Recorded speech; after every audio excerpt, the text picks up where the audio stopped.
જય શ્રી કૃષ્ણ, જય માતાજી. અત્યારે આપણે છે ને એક લોયું તપ્પા મૂકી દીધું છે ને એમાં આપણે છે ને 2 ચમચી ઘી એડ કરવાનું છે.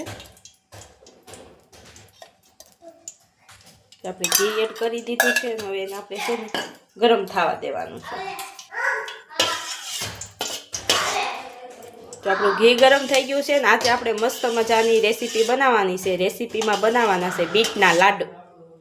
જો ઘી ગરમ થઈ ગયું છે ને હવે આપણે બીટ એડ કરી દઈ.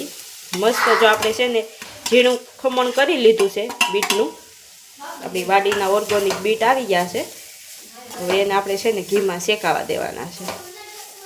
જો વધારે પાકી ગયું હોય ને એનો બીટ આવો મરૂન કલર થઈ જાય ને જરી કાચું બીટ હોય ને એનો થોડો લાલ કલર ઉપર છે. એટલે મસ્ત મિક્સ 2 કલરના બીટના લાડુ બનાવવાના છે આપણે. આ રીતના આપણે છે ને ઘીમાં ફ્રાય કરતું જવાનું છે અને જેમ જેમ આપણું ઘી આખામાં ફેલાતું જશે ને એમ આખામાં મિક્સ થતું જશે. પહેલાં આપણે આને છે ને 50-60% છે ને ઘીમાં ગળવા દેવાનું છે. પછી બીજો મસાલાનો ઉપયોગ આપણે કરવાનો છે.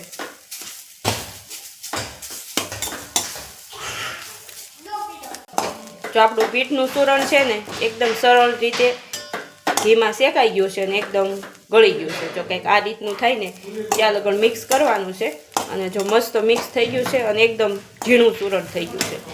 હવે આપણે આ રીતનું ગોળ રાઉન્ડ કરી દેવાનું છે. વૈસે એમાં આપણે જો ઘરની ગાયનું દૂધનું ઘી લેવાનું છે. તો કંઈક આ રીતનું અને દૂધ છે ને આપણું ગરમ થઈ જાય. આપણે અંદાજે કેટલું દૂધ જોઈએ એ પ્રમાણે આપણે દૂધ લેવાનું છે અને આ રીતનું કંઈક આમ મિક્સ કરવાનું છે. તો આપણે થોડુંક હજી દૂધની જરૂર પડશે એટલે આપણે દૂધ એડ કરી દઈએ. ગેસને ફૂલ કરી દઈએ અને 2 થી 3 મિનિટ પહેલાં આપણે છે ને દૂધમાં એમને આ રીતનું ગળવા દેવાનું છે. પછી આપણે મિક્સ કરવાનું છે પાછું. જો કંઈક આ રીતનું આપણું દૂધ ઉકળવા માંડ્યું છે અને એને હવે આપણે છે ને આ રીતનું પલટાઈ નાખવાનું છે. એટલે ઉપરનો ભાગ નીચે વયો જાય અને નીચેનો ભાગ ઉપર આવી જાય. એટલે એકદમ દૂધમાં છે ને આપણું ચૂરણ ગળી જાય.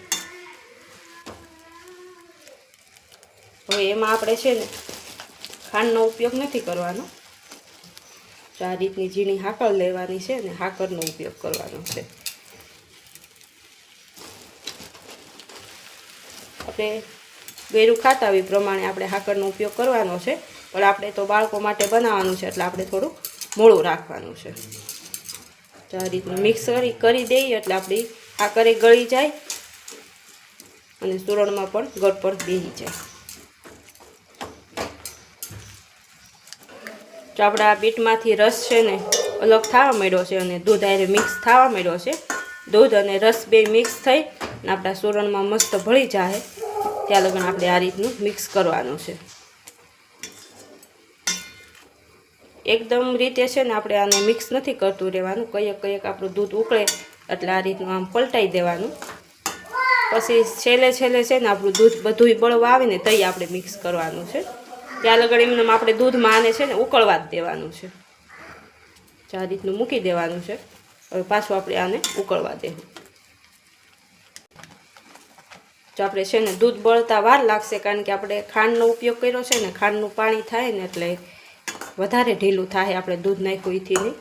તો આ રીતનું આપણે દૂધ ઓછું નાખ્યું હતું એથી ડબલ ગણું જો આમાં પાણી થઈ ગયું છે. બીટનું પાણી છૂટું પડશે અને ખાંડનું પાણી છૂટું પડશે. જો આ રીતનું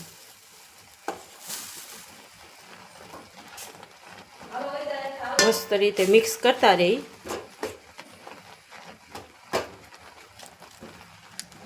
જો આપણું દૂધ ઉકળી ગયું છે હવે આમાં આપણે છે ને 1 ચમચી દૂધની તર લેવાની છે. તો દૂધની તર નાખીને આપણે મિક્સ કરી દેવાની છે. તર એડ કરવાથી છે ને મસ્ત સ્વાદ આવે આપણા લાડુનો. એટલે 1 થી 2 ચમચી આપણે જે રીતનું આપણું ઝાઝું ચૂરણ હોય તો 2 ચમચી એડ કરવાની અને થોડુંક ચૂરણ હોય તો 1 ચમચી એડ કરવાની. એટલે આપણે થોડુંક ચૂરણ છે ને એટલે આપણે 1 ચમચી દૂધની તર એડ કરી છે. તો મસ્ત તર આપણી આમાં મિક્સ થઈ ગઈ છે. જો જેમ આપણું દૂધ ઉકળવા મળ્યું છે ને એમ આપણું દૂધ બળવાઈ મળ્યું છે. તો હવે આપણે 50% દૂધ રહ્યું છે ને 50% દૂધ બળી ગયું છે. પણ એને આપણે ફૂલ ગેસ રાખીને હવે આપણે છે ને મિક્સ કરતું રહેવાનું છે. હવે આપણે એક ધારું આમ મિક્સ કરવું પડશે એટલે આપણું દૂધ જલ્દી છે ને બળી જાય. જો આપણું દૂધ છે ને બળી ગયું છે અને બીટનો કલર ચેન્જ થઈ ગયો છે. ઘીમાં અને દૂધમાં જો આપણું બીટ ફ્રાય થઈ ગયું છે ને એટલે એકદમ કલર બદલી ગયો છે. અને હજી થોડુંક ઢીલું છે એટલે આપણે આ રીતનું મિક્સ કરવાનું છે. તાવીથાના મદદથી આપણે એને છે ને આ રીતના ક્રશ કરી નાખવાનું છે એટલે લાડુ વાળવામાં છે ને આપણે કંઈ નડતરરૂપ ન થાય. હવે ગેસ ધીમો રાખવાનો છે એટલે ફરતું છે ને જો આ દૂધ છે ને એ વધારે બળી ન જાય. આ રીતનું મિક્સ કરતું રહેવાનું છે. જો કંઈક આ રીતનું ઘાટું થઈ ગયું છે. જો આવું આ રીતનું તાવીથી આવે નામ પડે ત્યાં લગન આપણે એને દૂધમાં અને ઘીમાં શેકાવા દેવાનું છે. એકદમ જો આપણે માવો એડ કર્યો હોય ને એવું આપણી દૂધની કણી કણી થઈ ગઈ છે અને ઘીનો જો ચમકારો દેખાય છે. હજી જો થોડુંક થોડુંક દૂધ છે જો આ બધું અને જે આપણે મિક્સ કરવાનું છે. જો હવે આપણે છે ને સુરણ ઘાટું થઈ ગયું છે એકદમ અને દૂધ ગળી અને તૈયાર થઈ ગયું છે ને હવે આપણે છે ને ગેસ બંધ કરી દઈએ. ગેસ બંધ કરી દઈએ. હવે 2 થી 3 મિનિટ આને છે ને એમને ગેસ ઉપર આપણે રહેવા દેવાનું છે ઠરી જાય. થોડું થોડું ગરમ હોય ને તઈ આપણે લાડુ આના બનાવવાના છે. ત્યાં લગન આને આ રીતનું આમ આખામાં ફેલાઈ દઈએ એટલે જલ્દી છે ને ઠરી જાય.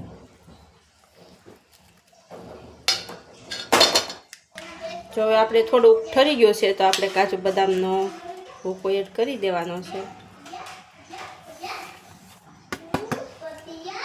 ભૂકો એડ કરી અને મિક્સ કરી દેવાનો છે. તો આપણે કાજુ બદામથી ભરપૂર બનાવ્યા. જો જેમ ઠરશે ને એમ કઠણ થતું જાય. હજી આપણે આને થોડીક વાર ઠરવા દેવાનું છે.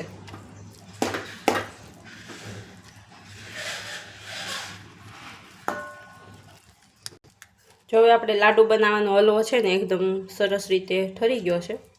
જો હવે ગરમ લાગતો નથી અને આપણે આ છે ને ટોપરાનું સુરણ લઈ લીધું છે. હવે આપણે લાડવા બનાવવાના છે માપ સાઈઝના. બહુ નાના નહીં બહુ મોટા નહીં. જો આ રીતના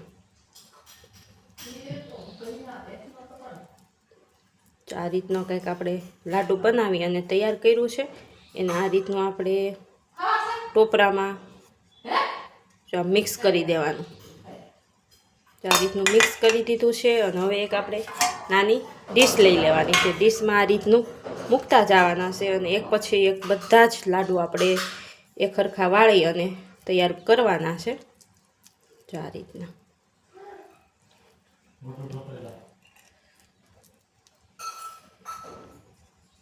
જો ભરપૂર આપણે છે ને ટોપરાનું સુરણ ભરપૂર લગાવવાનું છે. એકદમ આપણો બીટનો લાડુ દેખાય નહીં ને એ રીતના. જો આ રીતના જો એક પછી એક આપણે બધા જ લાડુ બનાવી અને તૈયાર કરી દીધા છે.